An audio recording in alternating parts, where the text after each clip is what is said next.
I think we're live. There we go. Taking a minute to start up. We got our TNA Impact review. If we still call them TNA. I heard the thing that they were phasing out the name TNA. It makes sense. We got into it last week about how it made sense. To phase out the name. So hold on, let me tweet this thing out that we're live and ready to go. It makes sense. It does make sense. The whole stigma behind tits and ass. I'm just gonna say it. That's what it really was all about for most haters. So it makes sense that Anthem would want to phase that whole name out. So I mean, it was a decent show. I gotta give them that. A little bit confusing because of the race for the case shit, but I think if you kind of paid attention, I don't think you should ever have to pay attention hard to a wrestling show to understand what's going on. But I think you kind of had to there. So, let me tweet this thing out. New X Division champion. Oh, that was pretty good tonight. I mean, all around, the wrestling was good. That's kind of really all that matters, to be honest. So, let's go ahead and get into the show. Let me pull up my notes. And let's start it off. So, they recapped last week to probably give you a little bit more of a backstory on what happened with the whole open fight night thing and the race for the case.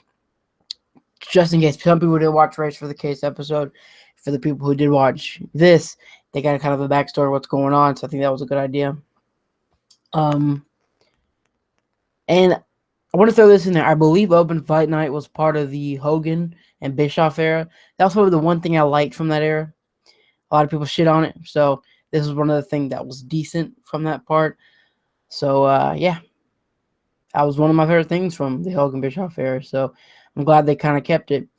So the Hardys are out first, and I'm glad Matt Hardy's voice is back. Damn, last week or the week before last, it was gone. It was completely just not there.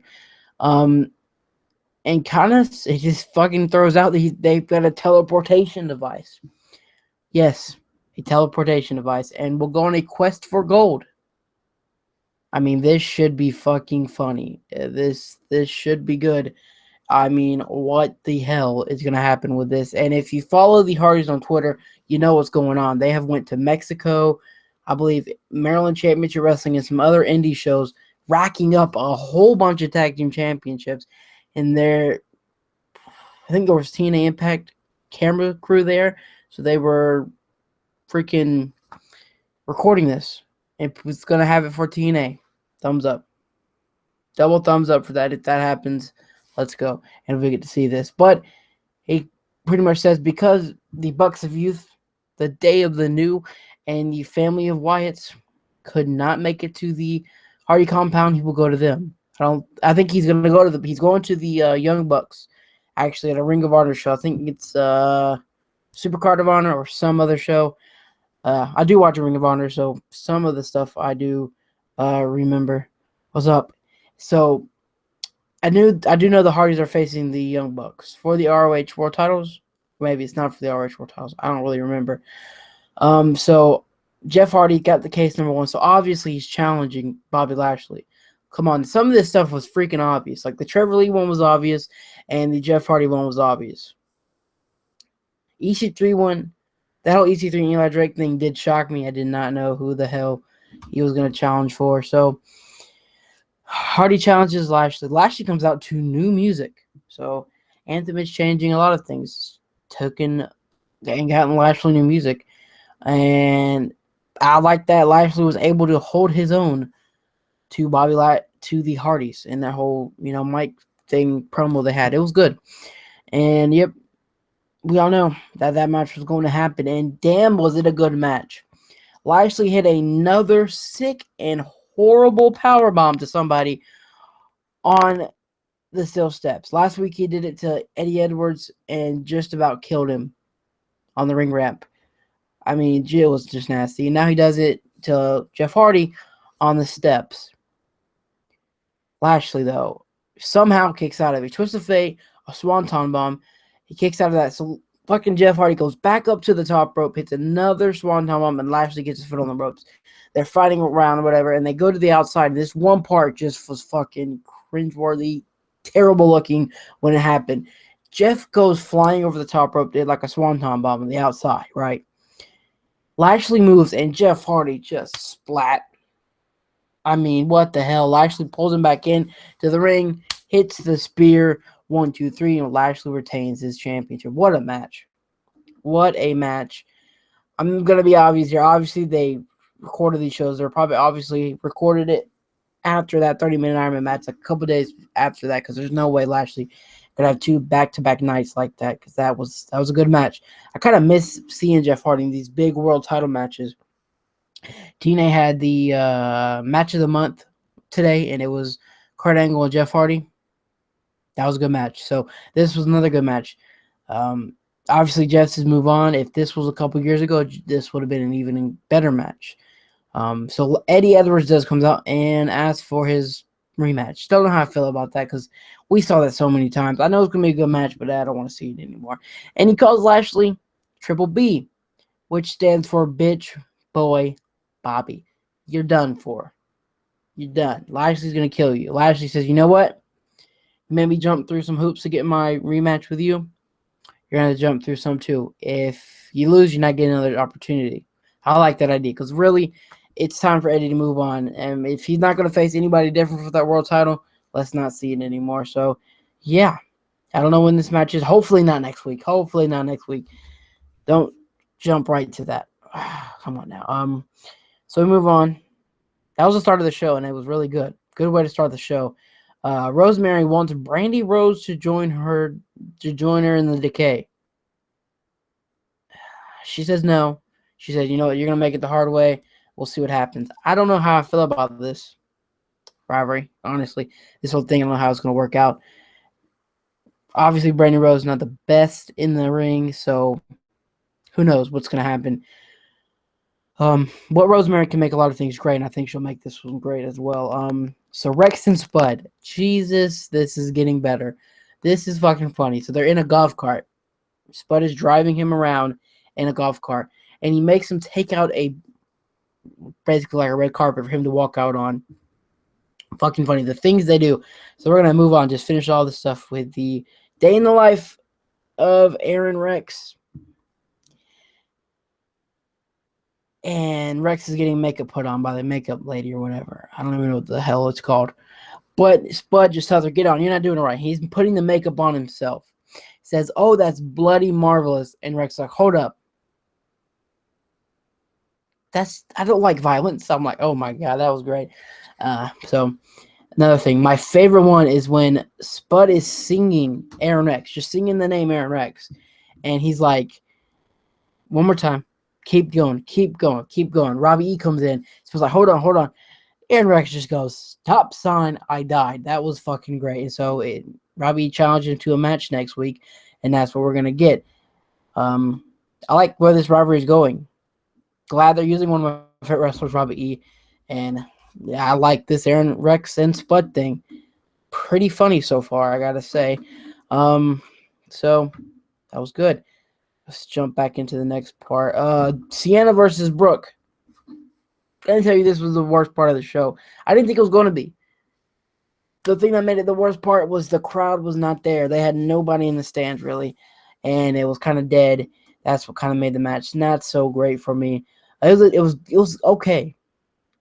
Not the best ring chemistry between the two, but it's obvious and probably never faced before. Since, Brooke is just not being back. But the fucking silencer Sienna hit on Brooke was probably one of her best. She went flying. And obviously Maria kept beating in the match, distracting the ref. And Sienna wins.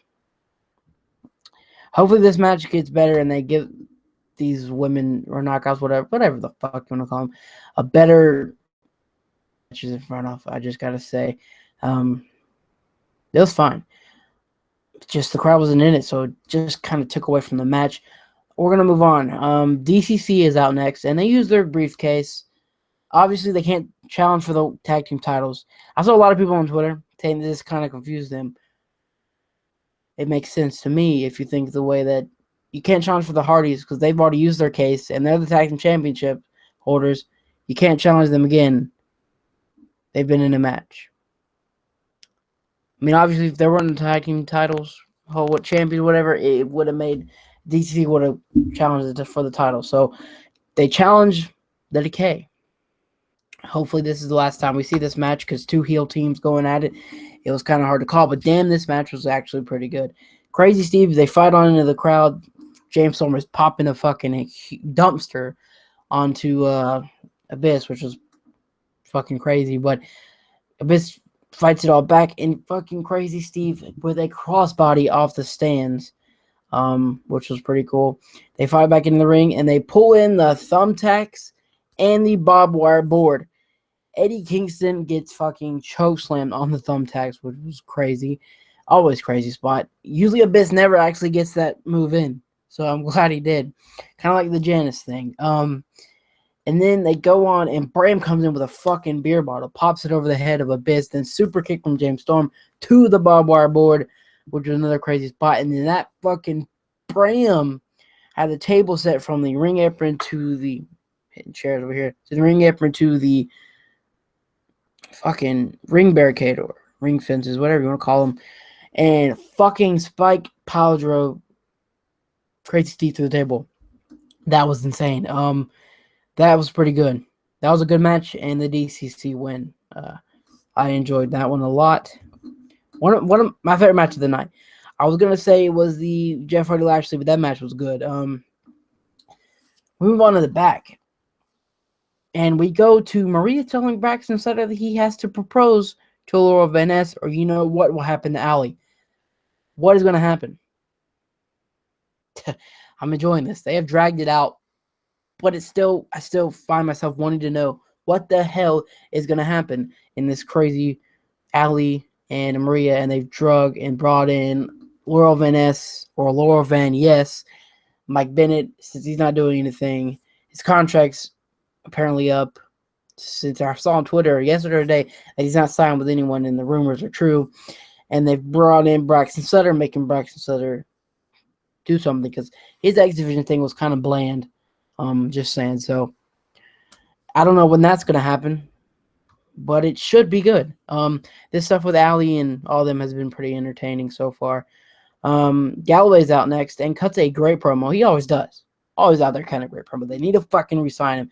On the Jim Ross podcast, he says that he's like where he's at. He wants to stay, do the thing over the United States with Impact and Evolve or whatever, and go on and do what, special for him. The UK scene is tearing it up right now, and he wants to kind of keep doing that. So fucking come on, Fight Network. Obviously, the Hardys might be priority number one, but you got to re-sign up Mike Bennett and Drew Galloway. You got to. And Drew Galloway, basically talking about he's trying to make that title mean something. I think he should. Where it's at now with Drew Galloway and Moose in the rivalry is great. Moose obviously comes out and says, you kept hitting me in the sack twice. 2 times, 2 weeks or whatever. And Drew Galloway says, you know what? No. He gets out of the ring and Moose was trying to, attack him or whatever. And says, I'm not going to make this title mean something by facing you so many times. And that was a great point by Galloway. And says he's going to fight this guy. And so the theme song for Rob Rising was that theme song that EC3 did at the beginning of the year for Jeff Hardy versus Shinron. That generic theme song that he sung for Shinron. I thought that was fucking great that they used that again and had it for an actual theme song. I loved it. That was good. So Drew Galloway versus Rob Rising. Drew Galloway fucking destroys him. That was just nasty match. It was pretty good. So I like that part of the show. Galloway making this title. He really is making this title mean something because with Aaron Rex, I thought it was going to be a good idea to put the title on Aaron Rex because Drew Galloway got injured at the time. We have not got to see that rivalry go anywhere, but I'd like to see him do something. Bring that back with the gimmick that Aaron Rex has and what Drew Galloway was doing now. I think that would probably be pretty interesting. So I think this title is getting to where I think they wanted it to be. People, I think, are starting to come around to the format, but I think the wrestling has to be good, and it has been since Drew Galloway and Moose have had this rivalry. The best match so far has been the Moose and Mike Bennett on the first episode of 2017. That was a fucking great match. And then the match they had on One Night Only, that fucking Extreme Rules match was legit crazy. So we move on. Trevor Lee is out, and it's obviously who he's challenging. You could tell who a lot of people were going to challenge in this show. There's no way you couldn't. Trevor Lee challenges DJZ to an X Division title match. He set up that match last week when he attacked Spencer the match with a chair, and he comes out on favoring that leg, and Trevor Lee pretty much used that to his advantage. At one point, grabbing it and just fucking twisting. I was like, just stop that. That was nasty looking. That one part that DJZ hit, that was pretty cool. Trevor Lee was trying to stop him from climbing the ladder. DJZ just fucking jumps off, spikes him with a DDT. That was legit crazy. But Trevor Lee gets a chair from Gregory Helms, traps his leg under the chair and the ladder, gets up there and gets the title. You know what? I'm glad there was not another multi-man match in the X Division. I'm glad they're actually having a fucking rivalry in it now. Hopefully they're going to continue to do something. Please. Come on, Jeff Jarrett. You know what it is. You were there when the X Division was great. Let's just do something with it, please. Can we? Trevor Lee becomes 2-time X Division champion. Like I said, I'm just glad they're fucking doing something in the X Division. Main event time. Did not know what the hell the main event was going to be. Eli Drake comes out. I mean, Tyrus really talks for Eli Drake now. It kind of sucks that Eli Drake is not doing promos anymore. I miss that about the Impact. Damn, Eli Drake's great on the mic, but Tyrus is pretty good. I mean, he calls out EC3 because obviously Eli Drake has never been able to beat EC3. EC3 is injured with a nasty bruise on the side. Holy shit. Damn, what the hell? And the match still begins because he got called out on open fight night, and you got to accept the challenge. EC3 tried to fight back. Hit an EC3 splash. Well, he tried to. He couldn't. And Eli Drake and Tyrus are just beating the shit out. And he some fucking how rolls him up for the victory. I was surprised and shocked at that. Maybe not a good idea because, I don't know. People are kind of starting to turn on EC3 because they're booking him so crazy and letting him win everything. But, oh no, I thought this was okay. It kind of makes this rivalry more intense. Eli Drake's finally going to get that big win. It's going to push him to a title match. It's got to. So I think that's all right. After the match, Eli Drake gets a baseball bat and beats the shit out of EC3 and hit an inverted stunner. That was pretty damn cool. And then the lights go out and DCC are out. I'm like, are they really going to turn face here and help out EC3? Nope, they attack EC3. I'm like, oh shit. Boom, they start attacking Eli Drake and Tyrus. Clear in the ring. I'm glad they did something with the DCC tonight. They needed this. They needed a big push. Since coming on, they've not done nothing. They lost to the Hardys. They got humiliated at the total nonstop deletion. So I'm glad they did something with them here, making them look strong and look like some team that you don't want to face. So I'm glad they did that. Decent show. Not the best show they've done so far this year, but every show can't be good. This one was okay. 2 matches worth going back and watching. The Lashley and Hardy match, and then the DCC versus Decay. Hopefully next week is better. No match. Well, there's one match now. It's the Robbie and Aaron Rex thing, so I can't wait for that, actually. And we're going to get to continue the storyline between Maria, Ali, Braxton, and Laurel Van Yes, and Mike Bennett. So, all in all, this was an okay show. Worth watching, I got to say. But could have been better. A little bit confusing with the open fight night and race for the case had to be tied up all together. But it was not too bad. Let me know your thoughts down in the comments below. Thanks for showing up. Another live show. So I hope you guys are enjoying these. Like, subscribe, and comment. I am out. Thank you so much for watching. Make sure you share us on Twitter, everywhere on social media. Yeah, I'm out. Thank you so much for watching.